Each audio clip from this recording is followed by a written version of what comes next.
Bonjour, bienvenue sur la chaîne Bourse, Stratégie d'investissement et de trading. Malgré un état grippal, je tenais à vous faire cette vidéo pour vous partager le suivi du portefeuille de 10 000 euros qu'on essaie de constituer et des positions prises et partager de nouvelles opportunités. Donc on démarre sans plus attendre avec les recommandations d'usage évidemment. Je ne suis pas un conseiller financier et ce portefeuille n'a pas à vocation d'être répliqué mais juste à vous partager, cette aventure boursière de construction d'un portefeuille et la méthodologie, que j'utilise. On commence donc par le CAC 40. Le CAC 40 donc cette semaine qui fait plutôt une bonne semaine à plus 2%, on le voit ici, hein, avec, une séance, vendredi 3 janvier qui laissait à penser que ce support des 7 270 allait lâcher, on allait se retrouver au niveau des 7 130 et puis finalement, on a eu un bon rebond de plus 2%, lundi, plus 2,24 qui s'est poursuivi et puis on s'est heurté à cette résistance hebdomadaire des 7 500 points.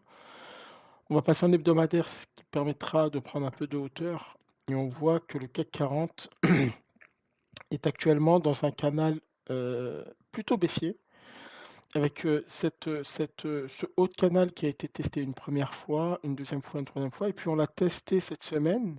On s'est arrêté pile poil sur ce haut de canal et sur la résistance, horizontale des 7 500 points.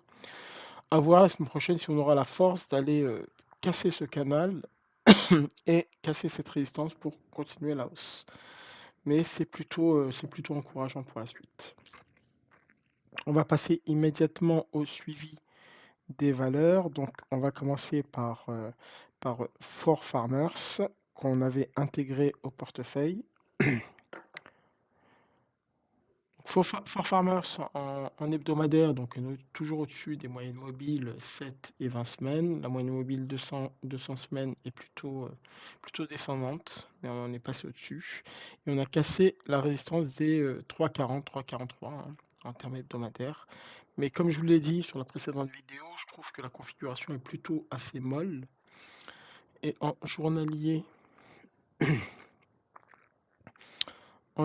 donc on est toujours bloqué au niveau de cette résistance qu'on a du mal à passer avec panache un peu, hein, avec du volume et donc on reste coincé autour de ces, 3,40, 3,50. Ce qu'on peut voir, c'est quand même une oblique de support ici, qui si elle était cassée, nous amènerait en dessous des niveaux pour retester les 3,35, voire revenir aux 3,15, 3,16. D'où peut-être ma volonté de remonter le stop, je le ferai peut-être dans la semaine, pour le placer juste ici, sous cette zone-là. Voilà. Donc des 3,35, 3,35, 3,36 ce qui rendrait le scénario caduc et limiterait ma perte.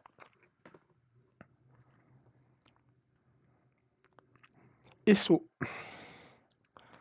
Donc sur ESSO, donc on a eu ici, on l'avait eu la semaine dernière, cette zone un peu d'accumulation ici, hein, qui a été cassée avec pas mal de force. Et là, on a une légère consolidation qui est assez logique, hein. On a été combler ce gap au niveau des 124-125 €, hein, 124,60, hein, je passe de cette bougie-là. Donc on a comblé le gap, on a une légère consolidation qui est assez logique avant éventuellement de repartir et d'aller chercher ici mon premier objectif qui est à 138 €, la zone des 138 €. Donc on reste sur ce plan-là pour l'instant. En termes de portefeuille, donc j'ai intégré ces valeurs dans un portefeuille virtuel, Boursorama, où là donc j'ai intégré les 9 positions ESSO au prix de 113 € comme indiqué. Le cours est à 116 €, donc on est en légère plus-value de plus de 65 et 4Farmers, 296 actions à 3,48 et là on est en légère moins-value à 3,44 avec toute cette réflexion sur la vente, sur la modification du stop loss. Comme indiqué, on va regarder, de nouvelles valeurs à intégrer éventuellement, en tout cas à suivre dans le cadre de ce portefeuille et voir un peu comment, ce qui peut être intéressant, est-ce qu'on l'intégrera ou pas? En tout cas, en termes de suivi, on regardera et on suivra ces valeurs. On commence par Semantir, entreprise de droit néerlandais, mais qui est cotée en Italie, spécialisée dans les matériaux de construction. Donc là, on avait une zone de résistance aux alentours des, 10,50 qui a été cassée. On avait ici un triangle, hein, qui a été cassé par le haut et on a été chercher, la résistance des 10,50 et là, on a été plus haut et sur la base d'un retracement de Fibonacci, on peut établir que l'objectif est à 12,52. Le prochain objectif est à 12,52.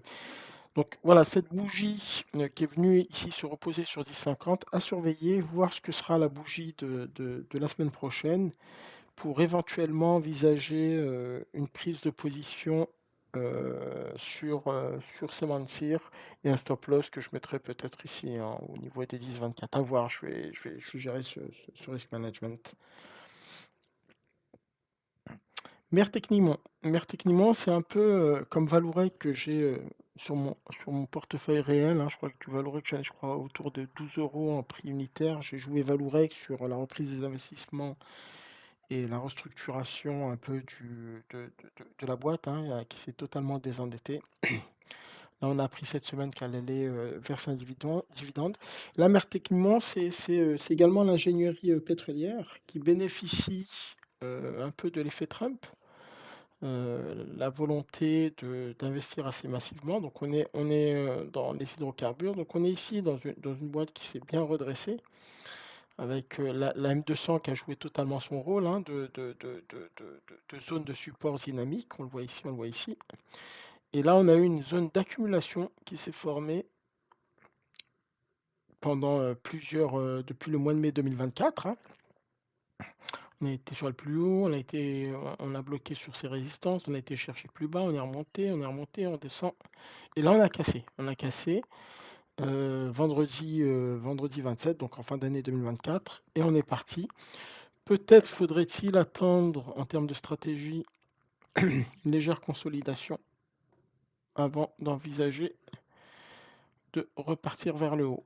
Consolidation autour de la M20, peut-être pas un retour sur les 8,10, 8,12, mais peut-être au niveau d'un contact avec la M20. À voir. Téléperformance.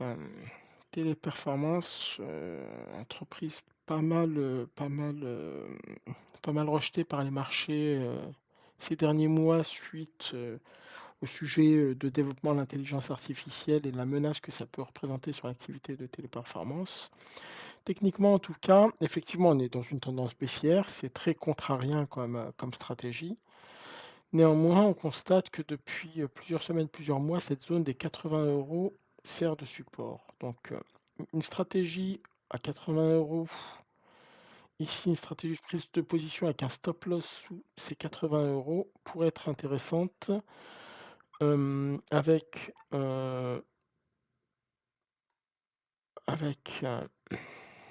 ici, on aurait un stop loss aux alentours des 5-6 pour un objectif autour des 13-14 13 pour aller rejoindre la zone des 96 € et la M200. Ici, on devrait avoir des difficultés à repasser au-dessus, hein.